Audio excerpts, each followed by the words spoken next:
2021 predictions. We have broken down two teams of the NFC West here, but it is time to get into the third team, alphabetical order, the San Francisco 49ers, Tori. So when you look at their 17-game schedule here, week one, they're on the road at Ford Field versus the Detroit Lions. If you want to get a fan base triggered, say that the offensive line for the Detroit Lions suck, and you will get those triggered 100%.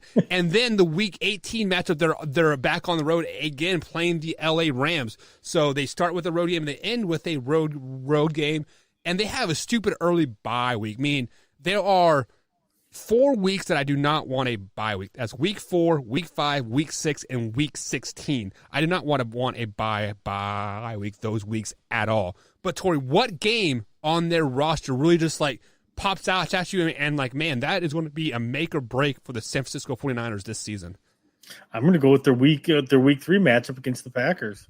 Homer. Because I actually have them winning this game. Yeah. Because the Niners own the Packers lately. And it's going to be a great confidence booster game for them. For whatever reason, the Packers suck on the West Coast. They are not good. I don't care where they play. They are probably going to lose the game if they play in LA, San Francisco. Those are the only two now because San Diego is now LA. So, yeah. But every time they go out there, they struggle. They play fine in Seattle. They play fine in Arizona. For whatever reason, they suck in the state of California. But I doesn't like California. That's because he's from California. I know he doesn't like it. So I think it's a great early season matchup for them. So I would take them over the Green Bay Packers, and I have that actually as one of the Green Bay Packers losses this year. Okay, so the game that really pops out to me for one is the Week 6 bye week, because last year we saw that injury bug bite the 49ers in the butt last year. And I've been on record saying that if the San Francisco 49ers are healthy, they are a Super Bowl caliber type of team. So I want to put that out there. So with that being said, I got that Week 11 game circled. The Jacksonville Jaguars, they travel to Jacksonville, travel to Florida, and that heat and the sea level and the time change. It's a Sunday morning game. It's a Sunday game, right? So I believe it's a 1 o'clock game. And I am a big advocate of traveling from West Coast to East Coast. You are going to lose. I believe the stats are 70% of the teams that travel from West Coast to East Coast and play that 1 o'clock game lose that game. I mean, we saw it last year. The Seattle Seahawks, they were cooking. I think they were undefeated, and they went to Miami, and the Miami Dolphins about beat them. Granted, we did not know that the Miami Dolphins were going to be that good that early, but I digress on that. But I got that game circled just because there's always that one game that you always just forget to show up. And I think this is a Jacksonville Jaguars statement game. This is a Trevor Lawrence. This is a ETN game. Like this is where they finally learn the NFL game, and I think this is where they shine because that San Francisco 49 defense is pretty damn good. So I had that game circled as a, quote, trap game, and I actually had them losing this game to the Jacksonville Jaguars. Is there any other games that you want to pop out and kind of? I'm just going to go with the last 5 weeks of their schedule. Yeah. They play 3 of their last 5 on the road. And again, going West Coast to East Coast. They're going at Cincinnati, at Tennessee. And then they get the Rams. There's not really a time difference, but still, you're going on the road against a very dangerous Rams team.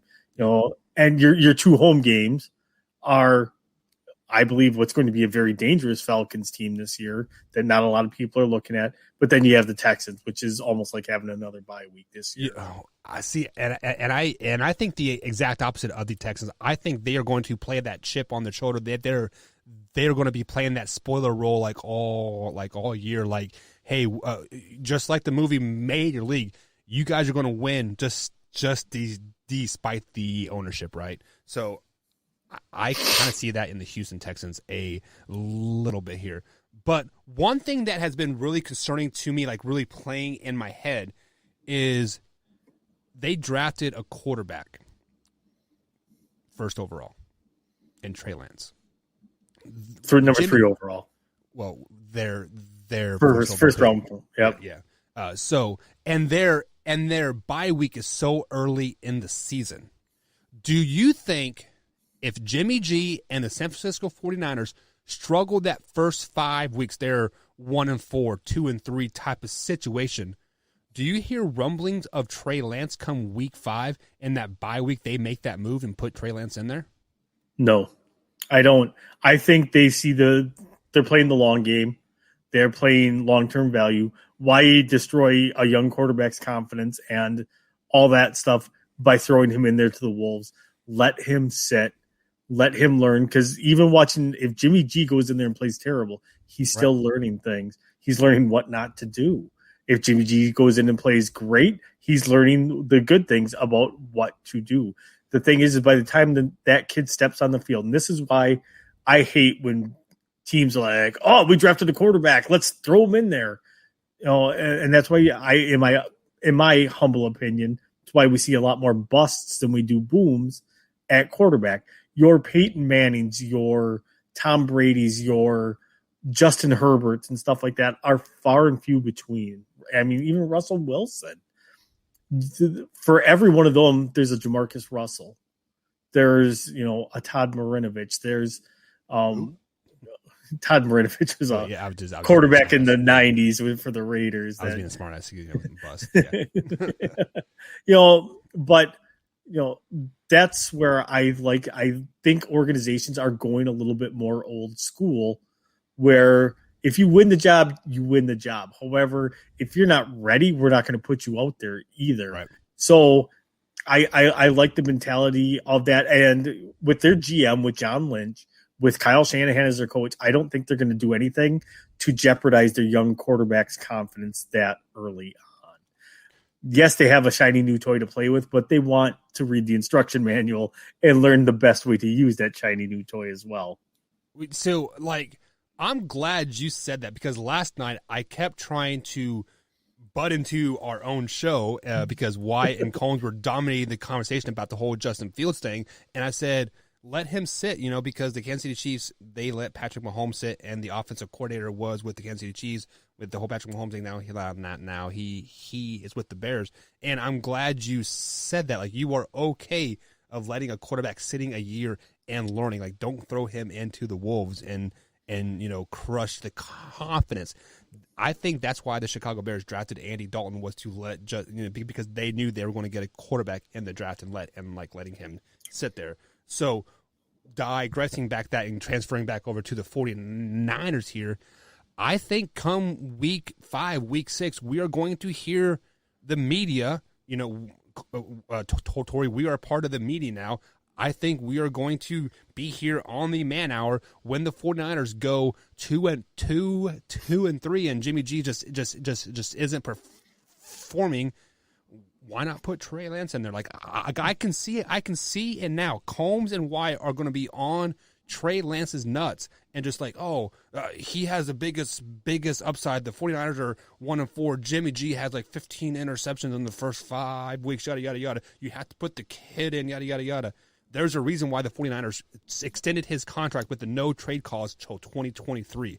I think they are 100% convinced that Trey Lance is their guy, but it is going to be a Brett Favre, Aaron Rodgers situation there. Let him sit 2, 3, maybe even 4 years, and then let him get his feet wet. Let him play. Yeah, let him play in spot duty. The thing is the track record of quarterbacks that have done that is a lot better than the ones that have been. So Steve McNair. Mm-hmm. His first 3 years in the league, played in spot duties. They would come up with a couple of little quarterback option plays for him here and there. They let him throw, but they would let him play 1 or 2, maybe 3 plays a game just to get his feet wet a little bit, but nothing to rattle his confidence. Aaron Rodgers literally just sat because, Favre just never got hurt. Right. So, and he was Iron Man for a reason, right? Right.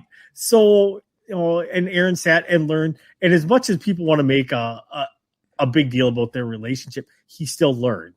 Right. And he has said that I learned things from Brett that I would have probably never learned from anybody else.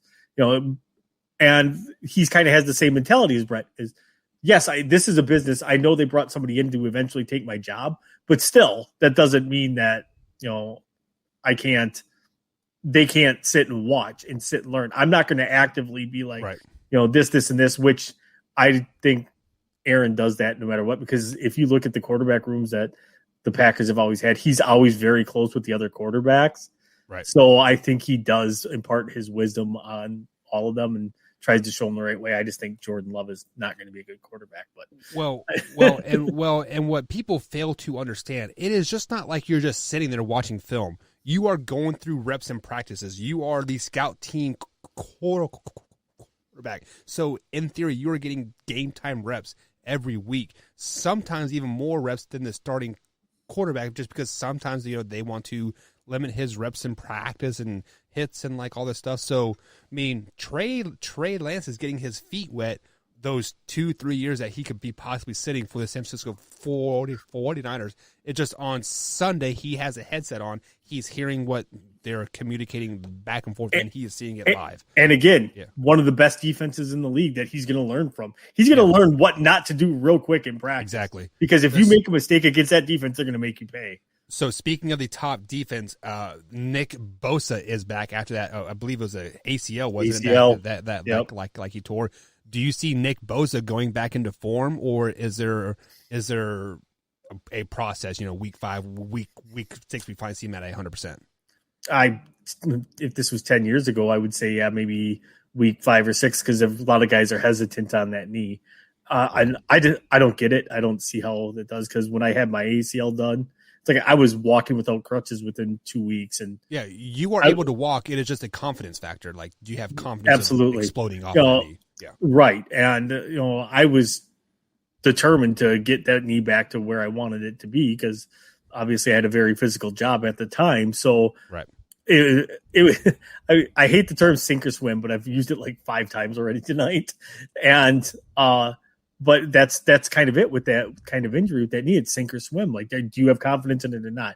And I guarantee you, I don't want to say his trainers were better or his surgeons were better, because my doctor actually was the U.S. Olympic ski team doctor, and he did Bruce Smith's ACL when he tore his. So I was in pretty good hands. So I don't know.